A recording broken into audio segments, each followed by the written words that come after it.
What's up, Greg, and welcome back to another episode of Sexy Chicken Man. That's right, today we're talking about none other than A Recipe for Seduction, which, if you haven't heard, is an original mini-movie that is a partnership between KFC and Lifetime. It's sort of a Christmas movie, sort of a romance movie, sort of a hot, sexy fried chicken origin story. It's trying to be a bunch of different things at once, but one thing that it is not trying to be is very good. I think they forgot about that part. Or honestly, I feel like they kind of tried to make this cringy on purpose because they wanted people to talk about it. I mean, it is kind of a weird idea. It's a Lifetime original mini movie about a girl who falls in love with Colonel Sanders, or this movie's version of Colonel Sanders. I don't think he's a colonel in this movie. The internet was sort of buzzing about this movie when they announced that they were releasing it, so today I will be giving my review of A Recipe for Seduction. So the movie starts out at this dinner party at this like super big mansion where this rich family lives. Jessica, who's the main character, lives here with her mom. It's actually her mom's house. And with Jessica at this dinner party is her boyfriend, Billy. And of course, at the beginning of this movie, they set up the classic romance movie trope where the girl hates her boyfriend at the beginning of the movie because he's a rich, snobby guy. I don't know how much of a thing that is in real life, but I want to say like 90% of romance movies start this way, where the girl is dating someone that she hates. Like Billy says something about how nice the party is and how great the dinner is, and Jessica kind of looks over to her friend and rolls her eyes because she hates her boyfriend so much. You know how you hate your boyfriend? How you find the man who you hate most in this world and embodies all the qualities that you dislike in a person, and you date them? And you date them for a long time, a good long time. So that's basically what's going on at the beginning of this movie. But I guess Billy didn't get the memo that his girlfriend fucking hates him, because 30 seconds later, he proposes to her. Marry me? And she says, Then she gets nervous because she doesn't want to say no in front of all these people, so she says, I need some time to think. and then scurries off. Presumably to go think. She's just probably had too much wine. That sounds like projecting. Morning. How dare you leave Billy in the lurch like that? Mom, please. He's a Garibaldi. Do you know what this marriage would mean for us? What? He's a Garibaldi? So he makes chocolate, right? Is that what Garibaldi is? Oh wait, no, I'm thinking of Ghirardelli. I'm thinking of Ghirardelli chocolate, not Garibaldi. He's a Ghirardelli! He's a tiny little piece of chocolate. Do you know what this could mean to our family? When a tiny little piece of gourmet chocolate proposes to you, you say yes, young lady. This is not how I raised you. You have the rest of your lives to become soulmates. In the meantime, your father left us nothing but a legacy of debt. We're weeks away from the bank repossessing our house. Yeah, honestly, that sounds like kind of a you problem, Mom. Because last time I checked, I don't think you can pass down debt to your daughter. You can pass it to your wife if you both own a house together and the husband dies, and then the debt is still your responsibility, I'm pretty sure. So maybe you should be the one marrying the chocolate man. If you want to get out of debt so bad, why don't you marry Mr. Ghirardelli? I'm sorry, Jessica. Marrying Billy is the only thing that can save us. Just then, the new chef Harlan Sanders walks in. I guess he's this movie's reimagining of Colonel Sanders as, instead of like a business mogul restaurant entrepreneur, in this movie he's like an up-and-coming, very handsome chef. Fun fact, I looked it up, and Colonel Sanders' actual name was Harlan, so the character in this movie has the same first name as him. Surprisingly, his first name wasn't actually Colonel, which is what I thought until 5 minutes ago when I looked it up. Sorry, who are you? Harlan Sanders, the new cook. Oh, don't be so modest.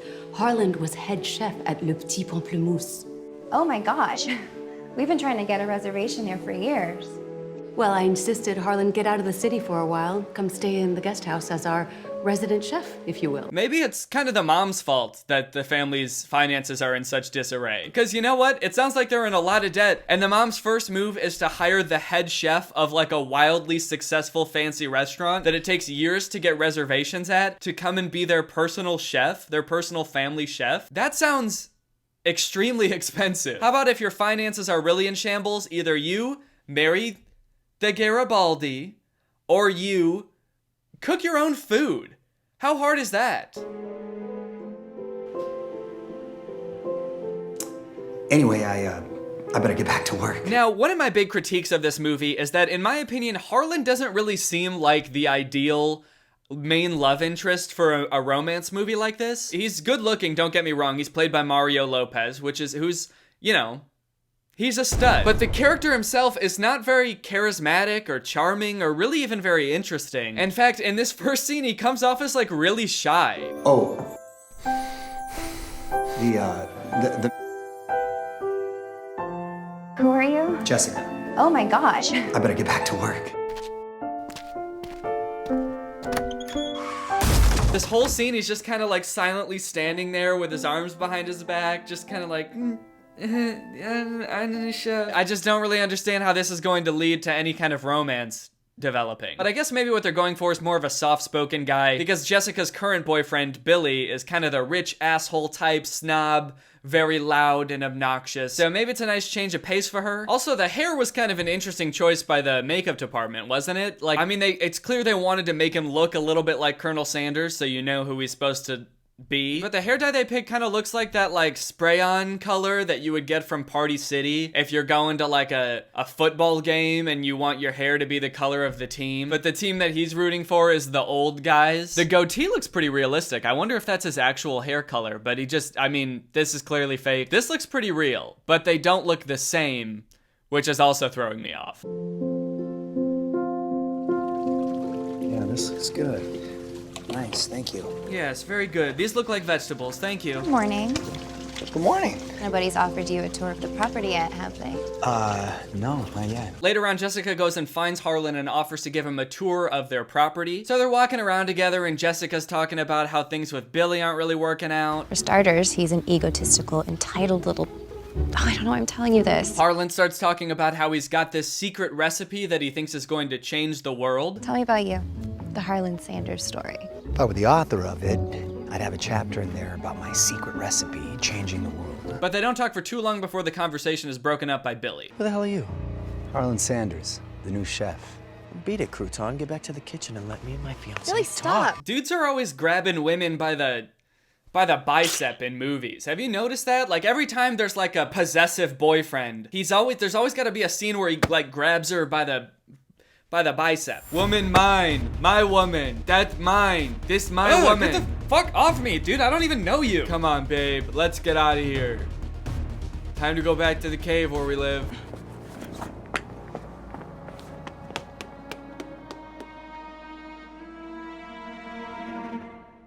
Don't call me Crouton. Ooh, okay, maybe he does have a little flair to him. Maybe he's not so shy after all. You get all Harlan jazzed up, he's got a little spice to him. Some might even say he's got 11 herbs and spices to him. Because it's KFC's recipe. This is what they put in the chicken. Oh, thank you guys. Thank you, stop. Stop, for real. Get back under the desk. Get back, back. So, did you decide what you want to do about Billy? No, not yet. Want to hear something crazy? I think I'm falling for the new chef, Harlan. Oh. You're already falling for this dude? How long is it? We're 5 minutes into the movie. How much time has passed? I'm sorry, I may be wrong, but I'm pretty sure this has all happened over the course of 24 hours. Like, at the beginning of the day, she met Harlan in her pajamas. Then in the afternoon, they went on that walk. Now it's evening again, and she's back in her pajamas. And the conversation that they showed us was like so minimal. The only thing that happened was she was like, so tell me about yourself. I don't know, I've got a secret recipe that I think is pretty good. A secret recipe? Yeah, it's not really a big deal. It's just chicken. I think I'm in love with you now. Oh, okay. That's cool. Nice. Hey, you're talking to my bitch. This is my bitch. Ah, leave me alone, dude. Get your own bitch. I don't know you. Maybe it's just because this movie is only 16 minutes long and they're trying to fit like an entire movie's worth of plot into this 16 minutes, so they're making the passage of time really unclear. But honestly, things are moving very fast. We're already 5 minutes into the movie and she's falling for another man. Have a great date. I'm gonna hop in the shower. Love you. What Jessica doesn't know, though, is that her mom was eavesdropping on that entire conversation. So when Jessica goes to shower, her mom steals her phone and goes to meet Billy at the country club. Jessica is falling for Harlan Sanders, of all people. And if that isn't absurd enough, Harlan claims to have some secret recipe that'll make him a man of great repute. A secret recipe? Spare me. We all have our secrets, Billy. You remember our long weekend in the vineyard? How could I forget? If you marry my daughter, I promise there'll be more long weekends in your future. Stop! This is the gross police. You can't do that. You need to stop because this is getting weird. This is getting gross. I'll take care of this. So Jessica's mom, who for some reason her name is Bunny, which I don't understand, but this widow wabbit is apparently having an affair with Jessica's boyfriend? So what even is the conflict of this movie? Because from what I understand, someone needs to marry this dude Billy, and Jessica doesn't want to. But the mom, whose problem this is in the first place, is having an affair with him. Why don't they just get married then? The mom and Billy, they both like each other. Why is there even a conflict in this movie in the first place? I don't even understand why Billy wants to marry Jessica. It seems like they don't really get along. So now apparently Billy's motivation isn't just that he gets to marry Jessica. His motivation is that if he marries Jessica, he gets to keep hooking up with her mom. Gross. So now motivated by this new development, he sneaks into Harlan's kitchen to try to steal his secret recipe. Huh, a knife. Knife sharp? Oh, ow, fuck, knife sharp, ow!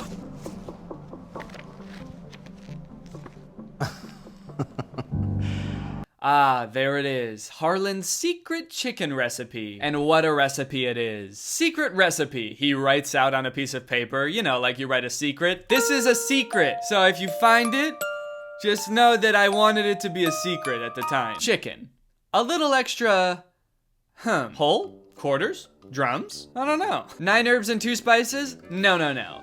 Maybe this should be, how about instead 7 herbs and 2 spices? And one thing's for sure, there better be salt. Too much? Too little?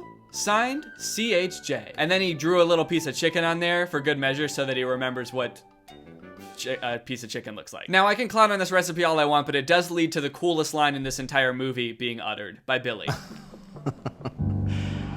Secret's out, chicken man. Then Harlan comes in and Billy tries to persuade Harlan to like skip town. He's like, can I pay you to skip town? How much to leave Jessica alone and skip town? He also lies to him about Jessica having said yes to him. So now Harlan thinks that Jessica is engaged to Billy. Let me guess, you're upset because she said yes. Sorry, pal. I'm not interested in your money. Oh, that's right, I forgot. You don't need money. You have a life-changing secret recipe. Then Billy writes Harlan a check for $500,000 for him to skip town and like never talk to them again. $500,000 to go away. Holy shit, that is an absurd amount of money.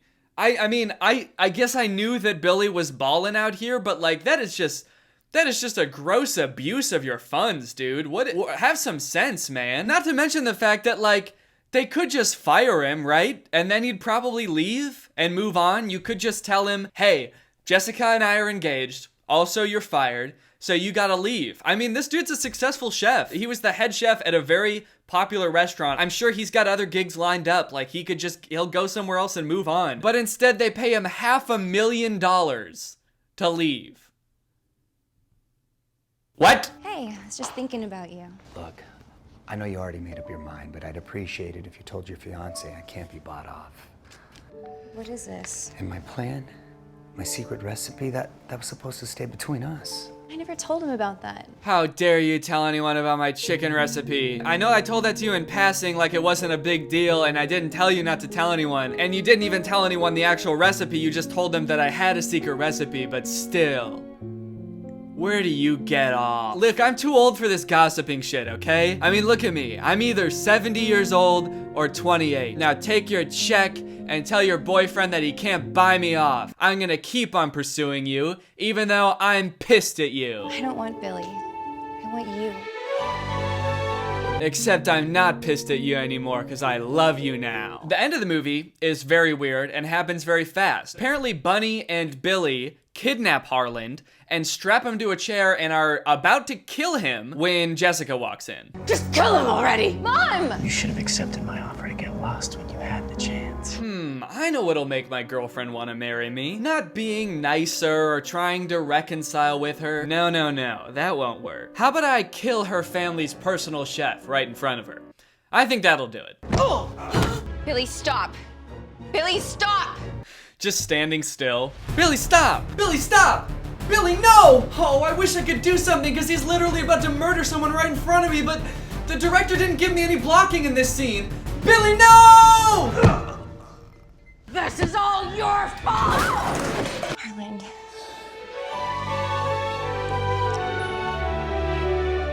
Anyway, that's pretty much the end of the movie. They live happily ever after, they get married, and then at the end, the mom is in some kind of health and wellness center. It looks like rehab or like some kind of mental institution, and they hint at a sequel. You have a visitor today, Mrs. Mancera. Hello, buddy. Well? I found them. So he's eating chicken, so I'm assuming by now, like, Harland has made his dreams come true, and he's now the owner of KFC. So it's kind of funny that he says, I found him, like it's a really big deal, like he really had to do some sleuthing. I found him. He owns an extremely popular fast food restaurant, and the logo is literally his face, and it's on giant signs outside of every single one. And there's like, I don't know, tens of thousands of them. I don't know how many KFCs there are. Anyway, you get the point. That's the end of the movie. If you want my review, honestly, it wasn't horrible. It was weird, but I feel like that's pretty par for the course for Lifetime movies like this. And also, I definitely think they tried to lean into the cringe a little bit because they knew that this is a weird idea. My biggest complaint really is that this movie was so short and they tried to cram so much stuff into it. It's only 16 minutes long. Also, I watched the trailer before watching this movie, and the trailer literally has like every plot point in it, so I feel like I already knew what was going to happen before I even watched the movie. All in all, I'm feeling a light to decent Greg out of 10. And that'll pretty much do it for this video. So if you like this video and you're not subscribed yet, make sure you subscribe and turn on my notifications to join Greg. We are the fastest growing army on the internet. We are the strongest army on the internet. And we are the sexiest army on the internet. That's true. We all got dump trucks. We all got big old dumpers. So if you want one, then just subscribe and turn on my notifications and you'll be Greg. Okay. Bye. This video is over now. Over now. Go find something else to watch, or just watch this video. I know we had a lot of fun, but you can't stay on this end screen forever. No. This video is over now, over now. So why are you still watching this?